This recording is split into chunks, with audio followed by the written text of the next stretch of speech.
Okay guys, welcome back to my channel, shuhur.azizuddin. Don't forget to subscribe my channel, like, or even you can share this video.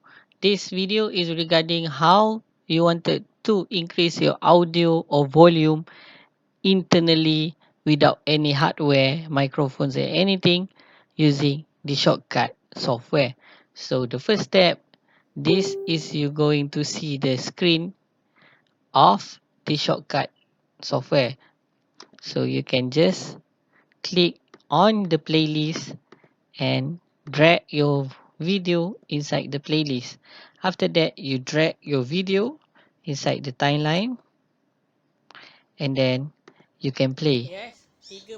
As you can hear, the volume of this internal video is very low and slow. So this is the way how you wanted to increase the volume or audio. You can click filters. Oh sorry, you can click the video, click filters and then click add, click gain. You can search gain volume.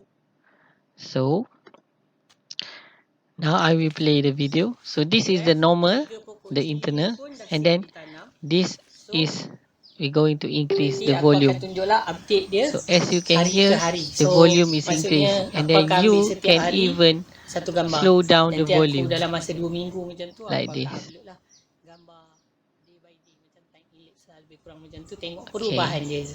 Okay, done.